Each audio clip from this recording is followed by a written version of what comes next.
their team for continuing to work together with us to achieve our shared mission to get a vaccine to every single person who wants one just as quickly as possible.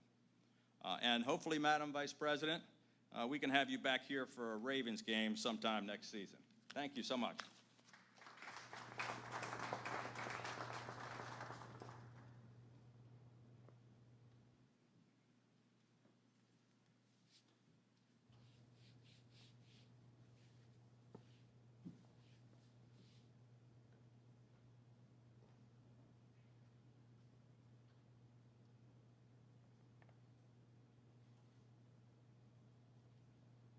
Please welcome Mayor of Baltimore, Brandon Scott.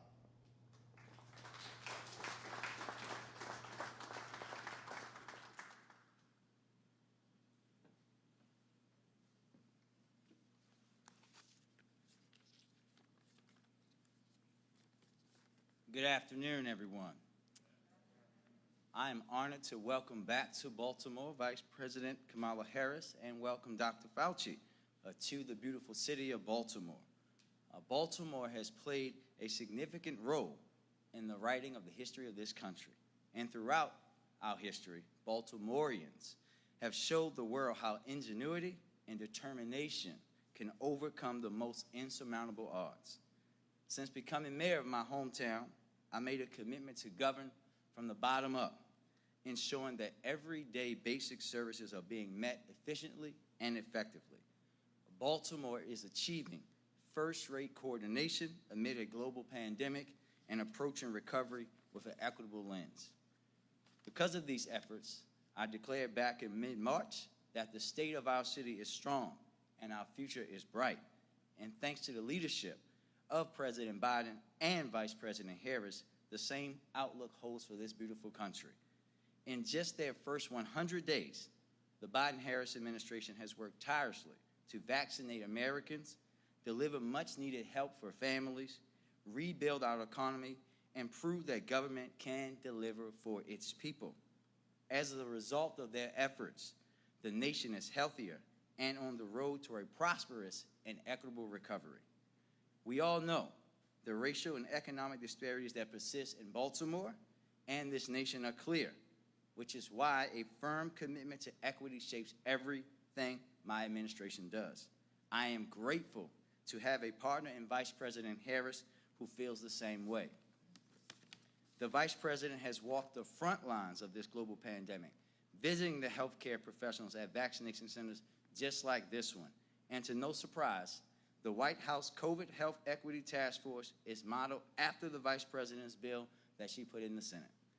Thanks to the leadership of the Biden administration, Baltimore families and small businesses navigating the ongoing challenges of this pandemic now have a lifeline as a result of the American Rescue Plan. And let me remind you all that it was the Vice President's tie-breaking vote in the Senate that actually advanced that critical legislation. If we had time this afternoon, I would personally thank the Vice President 670 million times, one for every single dollar being invested in Baltimore's future. As mayor, my administration will prioritize these funds to get Baltimoreans working again, help our businesses recover, and investing in the people and places that have been left out due to the inequitable policies of the past.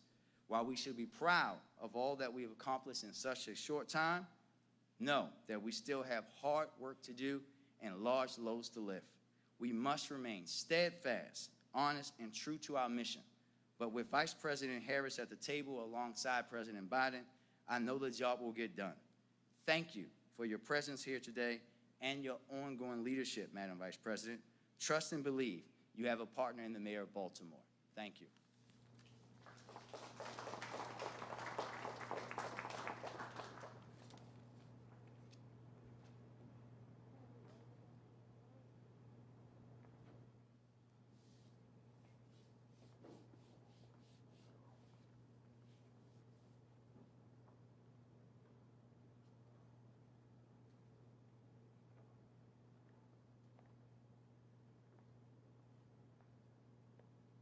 Please welcome Congressman Sarbanes.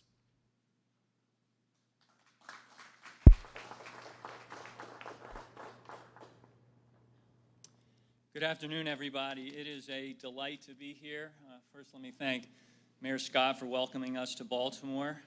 This is the 3rd district, actually, where M&T Bank Stadium is. That's why I have the privilege of welcoming the Vice President on behalf of the House Congressional delegation.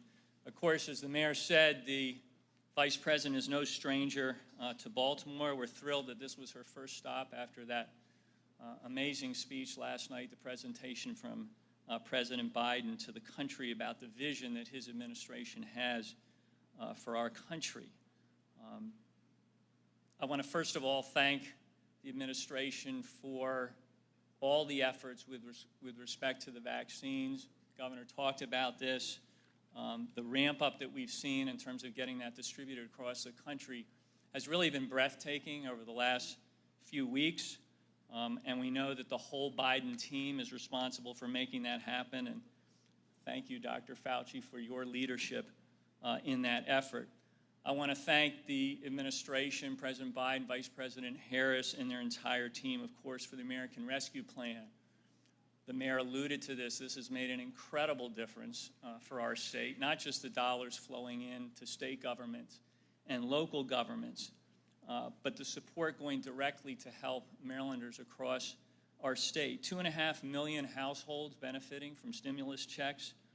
The child tax credit lifting 52,000 children in Maryland out of poverty over time. The earned income tax credit, which is going to boost 250,000 workers in our state. Unemployment extension and expansion to benefit 300,000 Marylanders who've lost their jobs. Mortgage and rental assistance, food and nutrition assistance, support for small businesses who obviously have been struggling. This has made an incredible difference. But as President Biden said last night, it's not enough for America to be back, which is what the rescue plan was designed to do. We have to be back to stay. We got to make sure that we're going to still be strong in a year, in 5 years, in 10 years. And that's what the investment behind the American Jobs Plan is all about, the American Families Plan, putting people to work and giving people a chance to make it in this country, including here in the state of Maryland, with good health care, child care, education benefits. So we all need to do our part. That's what the President said last night. I know that's what the Vice President emphasizes at every turn. As members of Congress, we pledge to do our part, to stand with this administration to deliver these priorities to the President's desk. We can get this done. We can lift up the country, as the President indicated yesterday. The future is ours if we seize it. Thank you all very much.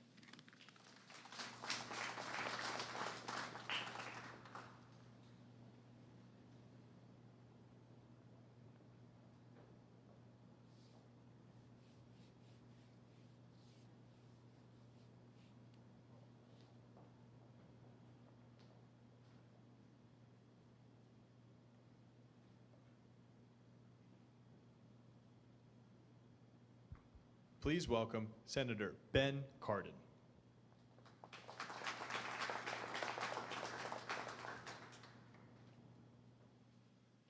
Good afternoon. Let me join Congressman Sarbanes and Senator Van Hollen and Congressman Mfume from our federal congressional delegation to welcome the Vice President here to Baltimore. I must tell you, it was a great sight last night to see Madam Speaker and Madam Vice President on the podium as Joe Biden delivered his first State of the Union address. It was an historic moment. Vice President Harris is no stranger to Baltimore, as many of my colleagues have already pointed out. Her national campaign headquarters was located within walking distance of this stadium. She is familiar with Baltimore, and we thank her very much for her leadership. On behalf of the people of Baltimore, I want to thank the Biden-Harris administration for getting America back on track. Thank you from the people of Baltimore, and now every person of age will be able to be vaccinated. We have the supplies, we have the distribution system in place. Every person of age can now be vaccinated. Thank you to the Biden-Harris administration. And they're doing it in a way of equity to all communities. Schools can now open safely. Marylanders can return to school. Thank you, Vice President Harris, for your leadership. You've lifted Maryland children out of poverty. You've helped American families deal with the tragedy of COVID-19, the health and economic tragedies. My virtual guest last night to the State of the Union address was Anita Levitas, who is the owner of Sobe Cafe, located at Cross Street, not far from here. She would not be in business today but for the help of the Biden-Harris administration. We've saved millions of small businesses because of our actions, and our economy can now recover. Thank you also to the Vice President and the Biden-Harris administration for not stopping just with the passage of the American Rescue Plan.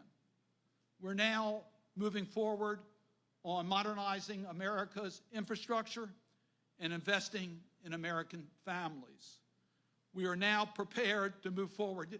I have one further request. I appreciate, Governor, we want the Vice President to attend a Ravens game. I would hope that she could get the Baltimore Orioles some more wins. Maybe we can figure out a way to do that. But we do appreciate everything you've done. We're proud. I was proud to represent the people of Maryland at the State of the Union address last night. The Biden-Harris team represents strong, compassionate, effective, value-based leadership for America and our global challenges. And it's just the first 100 days. It's an honor to have the Vice President in our city.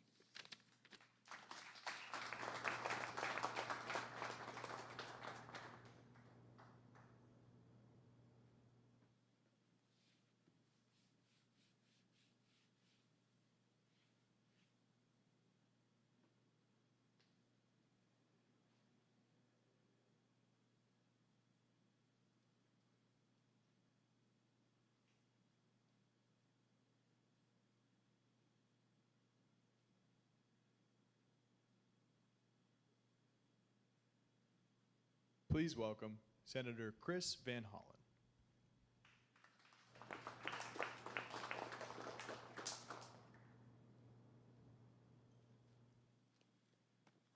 Well, good afternoon, everybody. I just a little while ago had a chance to tour this terrific site with the Vice President, and I want to start the way she did on every stop along that tour. And that is in thanking our frontline workers, thanking the FEMA staff, University of Maryland Medical System, our military personnel, and everybody else who's part of this team to get vaccines into people's arms so they and everybody else can be safer. I have a personal reason to thank them too, which is this is the place where my wife, Catherine, got her vaccine shots a couple weeks ago. I want to say to General Cowan and the National Guard a special thanks, and also special salute, and Governor Hogan acknowledged her, to General Burkhead, who led the full U.S. National Guard deployment to the Capitol to protect our democracy after the attack on the Capitol of January 6th, and of course now here as part of this great contingent protecting Marylanders against the pandemic. I also want to commend Mayor Scott for his leadership in a great American city during very difficult times, and to our other county executives and local leaders who are here and are providing services on the front line. I want to thank Governor Hogan and your Team Maryland group for all that you've done.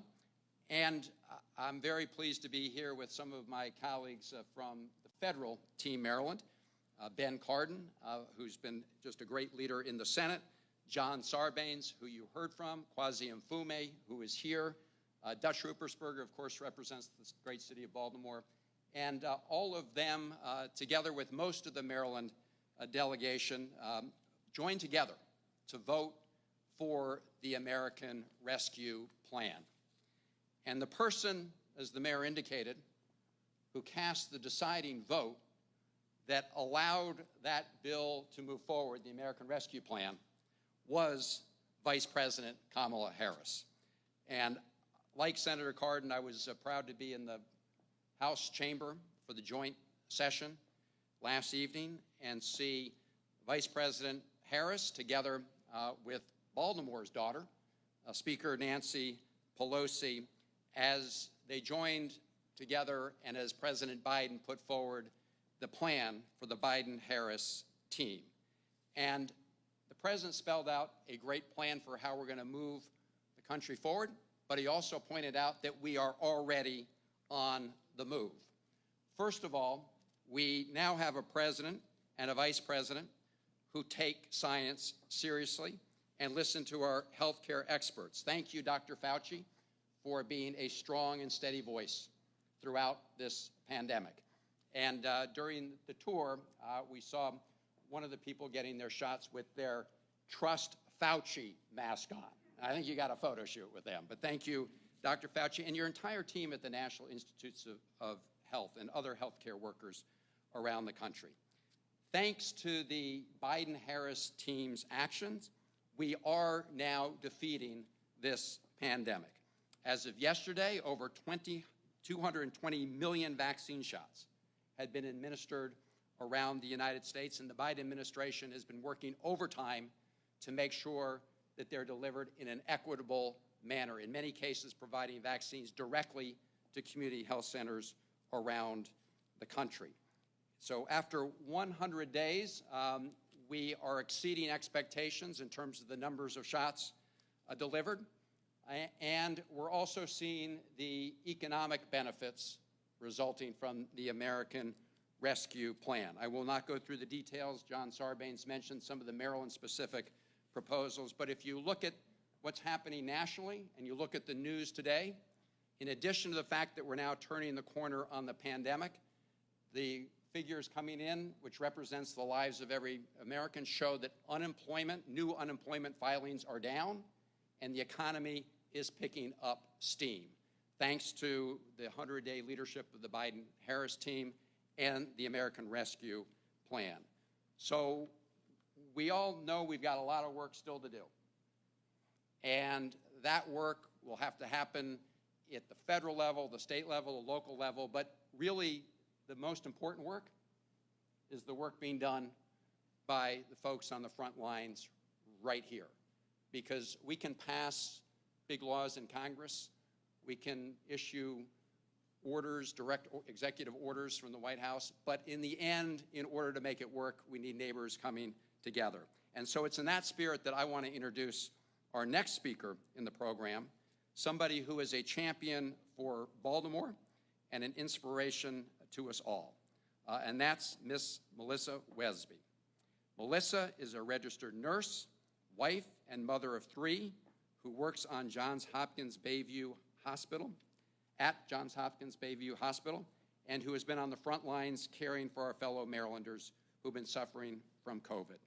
But Melissa hasn't just been offering medical care, she's been offering fellowship too, whether that be by helping patients Zoom call their families or just stopping and listening to their concerns. She goes to work every day to make a difference in the lives of her patients and is one of the people who has been shining a shining light during this dark hour. So I'm so pleased if you could all join me in giving a very warm welcome to someone who's a public servant in every sense, Miss Melissa Westby.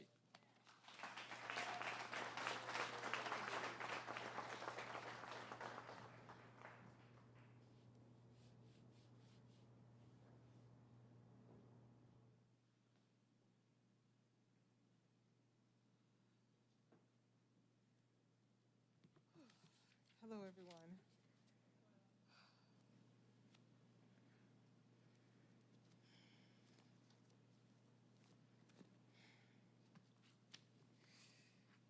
My name is Melissa Westby, as mentioned.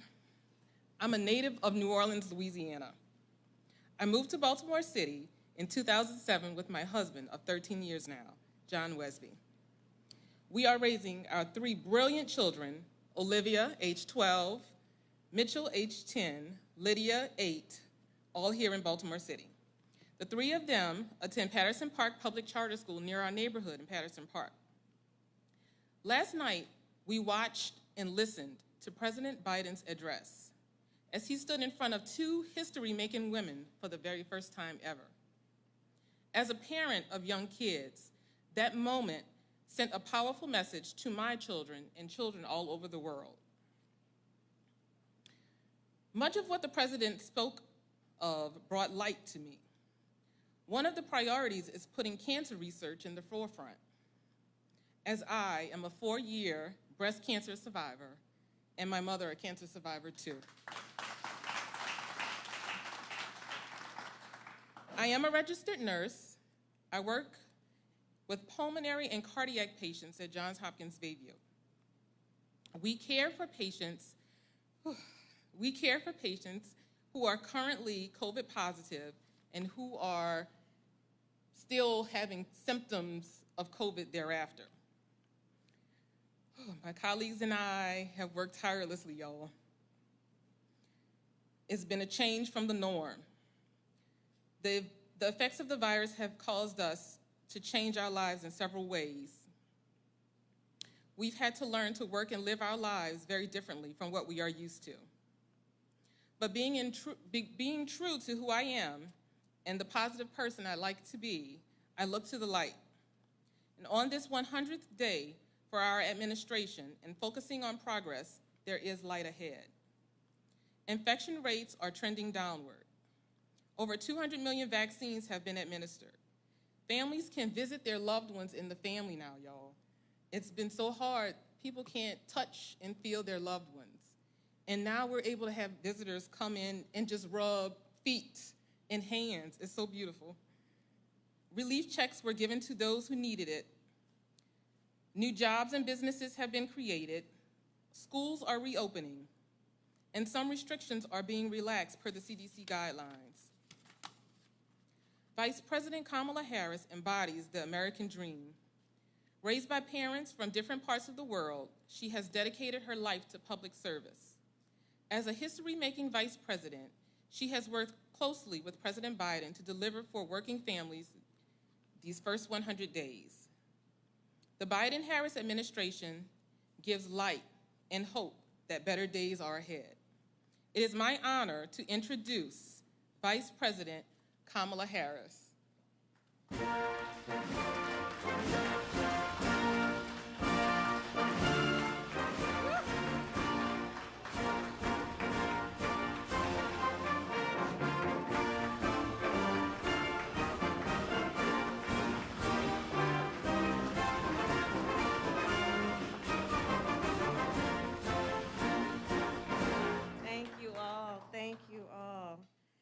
You know, as Chris Van Hollen was saying, together with the governor and Dr. Fauci, we were walking around downstairs and meeting with all the folks, our members of the National Guard, all the frontline workers, and I said, you know, I do believe in moments of crisis that they reveal the heroes walking among us, the angels walking among us, and I would say Melissa Westby is one of those individuals. Thank you, Melissa, for that incredible introduction. If you can hear it, there you are.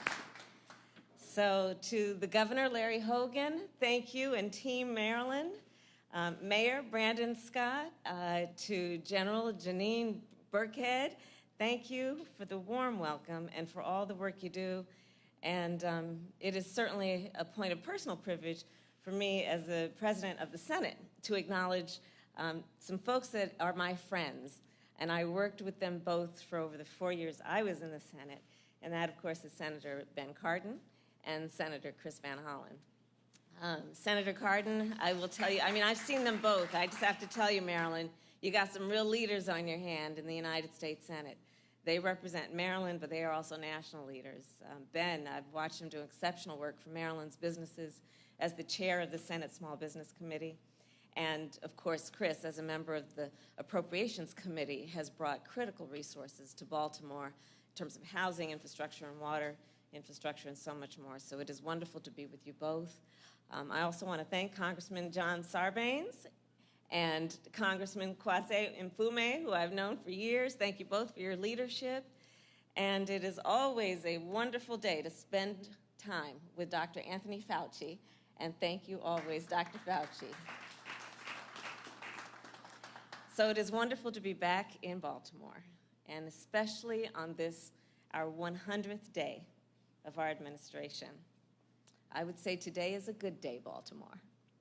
You know, 100 days ago, just after President Joe Biden and I were sworn in, I stood in front of the Lincoln Memorial, and I talked about what I call American aspiration. American aspiration. I talked about how in America, we not only dream, we do. We not only see what has been, we see what can be. We shoot for the moon, and then we plant our flag on it. So for a minute, let's go back to where our nation was 100 days ago. About 2 out of 330 million Americans at that time were fully vaccinated. More than 10 million Americans were out of work. Schools were closed. Businesses were closed. And beyond the pandemic, our democracy was under assault, and our capital had just been attacked by insurgents. All of that was going on when the President and I took our oath of office. But as daunting as these challenges were, we were not deterred, and our nation was not deterred. We had a plan to get America back on track. We had faith that the American people, when given the opportunity, would come together and would rise to meet the moment. And you have. You have. And because you have, American aspiration has defined these first 100 days. American aspiration is how we got to more than 200 million shots in arms in less than 100 days. In fact, just this morning, we got new data on how the economy did in the first quarter of this year, and things are looking up.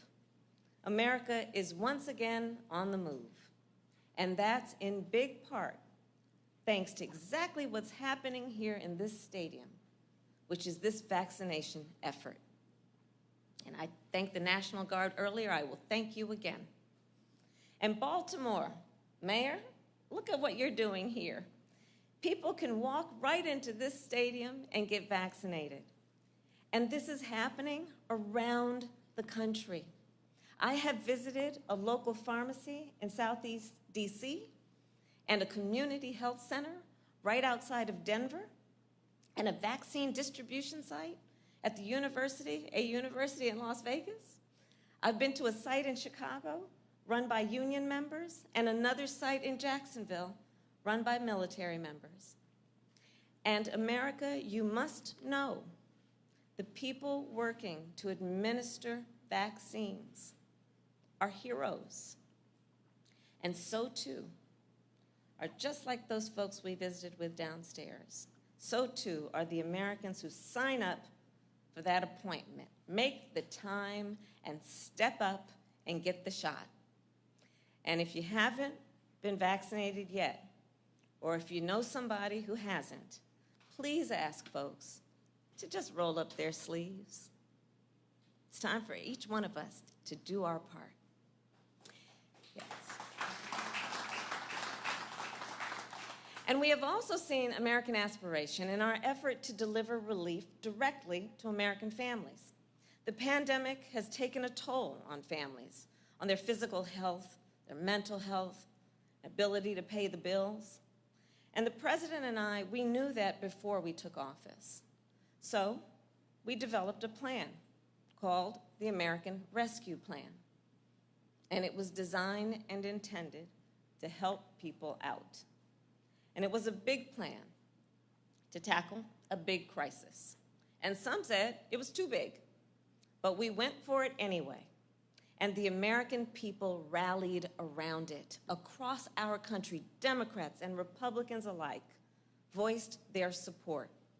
And on day 50 of our administration, President Joe Biden signed the American Rescue Plan into law.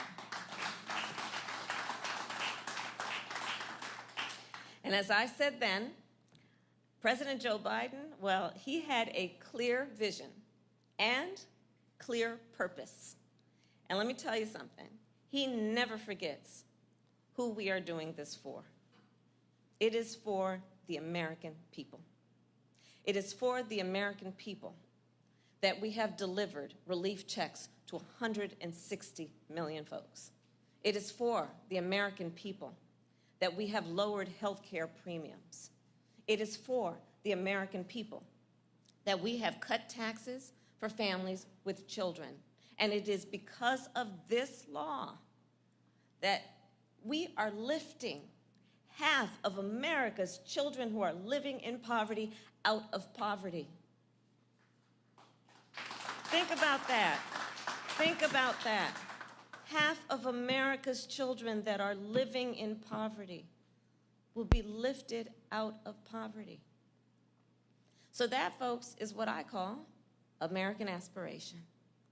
And we have also delivered support directly to small businesses because, of course, small businesses are part of the fabric and the culture of a community. Baltimore knows that well. Our small businesses employ about half of America's workers. And making sure small businesses have access to capital is a big part of the work that I have been doing. I am proud to report that we have provided relief to 4 million small businesses in our country. Which brings me then to jobs. In 100 days, we have created more new jobs than any other administration in history. And Baltimore, we are just getting started. Right now, we have 2 more plans that we are working to get passed. The first is the American Jobs Plan. It will be the largest job investment that our nation has made since World War II. Because the fact is, too many people, including too many people right here in Maryland, are still out of work. So while we have made significant progress on the jobs front, there's so much more to be done. We are going to put Americans to work, fixing the roads you drive on every day, getting rid of the lead pipes that poison our children, and expanding broadband so that every American has access to high-speed and affordable high-speed internet. In the 21st century, broadband is critical infrastructure. You know, last week I was in New Hampshire. I was visiting a site in the New Hampshire Electric Co-op. And I was there because we were remembering that in 1936, Ben Cardin and Chris, you'll probably remember Congress, and together with Congressman Sarbanes and Mfume, in 1936, the United States Congress said, you know what? We got this thing called electricity, but there are folks that are being left out. And that's not going to be right because they will be left behind. So in 1936, there was the Rural Electrification Plan. And on that basis, our federal government invested to make sure all Americans had access to electricity. Well, fast forward to the year of our Lord, 2021. We got this thing called broadband. We have this thing called the internet. And let's think about it. Over the past year alone, which really highlighted the importance of it, a lot of people, the only way they could work, if they had the ability, was to work online. Our children had to go to school online. Seniors and others, the way they could see their doctor, telemedicine, online. Small businesses, how are they going to connect with their customers? How are they going to move their product? Online. How did so many of us connect with our families? Folks, otherwise we might see at a family reunion or a holiday or a birthday. Online. If we had access and if it was affordable. So too many people, either in this period of time, it has been highlighted, don't have internet access or cannot afford a broadband bill. And let's be clear, when we connect Americans to affordable and accessible broadband, we are connecting our children to education. We are connecting our seniors to telemedicine. We are connecting families to each other. And we connect Americans to economic opportunity. And at the same time, we build up our broadband infrastructure such that we create good jobs, good union jobs. And as I have said it before, I will say it again, the best path to a good job is through a strong union. So the American Jobs Plan,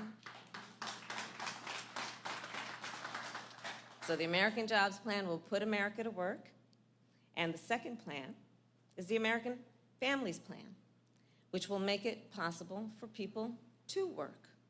So what am I talking about? Well, the president, in his speech last night, he talked about this plan that will establish universal pre-K and lower the cost of childcare, making childcare affordable and accessible, which has been a priority for so many of us. Just think, nearly 2 million women have been forced out of the workforce in just the last year.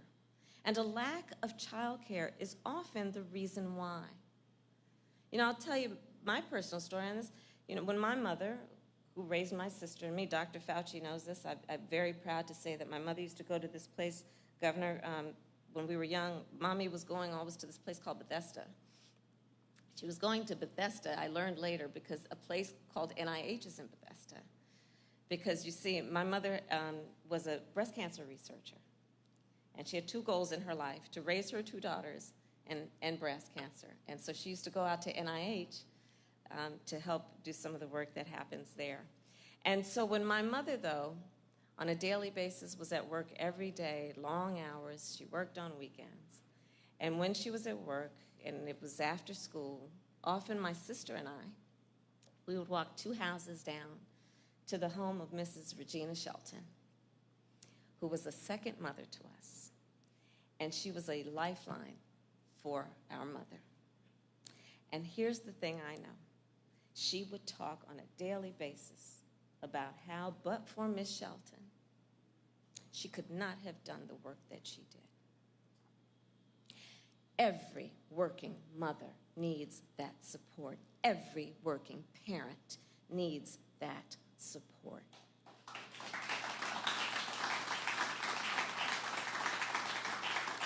And a competitive economy requires it.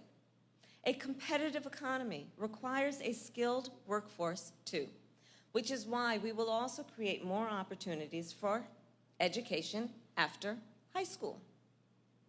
So let's think about that. 12 years of education is the norm, has been the norm, but in today's world, 12 years of education is just not enough. So let's invest in education after high school, understanding that we also must invest in opportunities for folks about which path of education after high school they want to take, that they choose to take. Let's think about what we need to do, education after high school, to invest in apprenticeships. We will give every American with this plan 2 years of free community college, and we will make college more affordable for millions of students, because there shouldn't only be one educational path to success. The American Jobs Plan, the American Families Plan, this is what Americans deserve. And this is what our future depends on. And we must also be clear-eyed. These last 100 days haven't only been defined by progress. There have been too many days when we woke up to news of another mass shooting, another black or brown person shot by the police, another act of hate against Asian Americans, another law designed to make it harder for people to vote. These are reminders that we still have so much more work to do in the fight for reasonable gun laws, in the fight for racial justice, the fight for voting rights. And some days I know it feels exhausting, but we cannot give up. And we will not give up, because here is the truth. American aspiration is about the courage to see beyond crisis and to build beyond crisis. It is about our endurance. It is about our perseverance. It is about our ability to keep pushing forward. American aspiration is what drove our nation to build the railroad from coast to coast in the middle of the Civil War. It is what drove our nation to bring electricity to every household in the middle of the Great Depression. It is what drove our nation to race to the moon in the middle of the arms race. American aspiration is what will continue to drive all of us to keep reaching high, even when we know it may be difficult, especially when it is difficult. So I want to end with one more story. So about a month ago, I met this little girl. Her name is Gala, and she's 5 years old. And so I walk into the classroom, and she's there. This little one, I mean, she is really something. Okay, so I walk into the room, and she introduced me to everybody in the classroom, knew everyone, but 5 years old. And immediately came glued to my side the whole time I was in the classroom, introduced me to everyone in the classroom by name, including her teachers. She's just self-appointed to do this, by the way. It was not the plan. And at one moment, I went down I kneeled to speak to her, and I said to her, I said, Galia, you can be anything you want to be. And this little one looked at me in my eyes, and do you know what she said? I want to be everything. I want to be everything, right? So that is the spirit of American aspiration.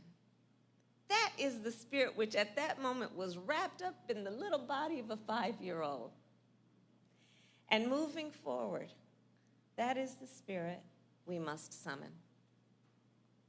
So thank you, Baltimore. Thank you, Maryland, for making these 100 days what they have been, as so many of you have spoken and said, where we see light at the end of the tunnel. Thank you for marking these 100 days with the President and with me. And please know that the President and I are grateful for your trust, and we will never, ever take it for granted. May God bless you, and may God bless America. Thank you. Thank you.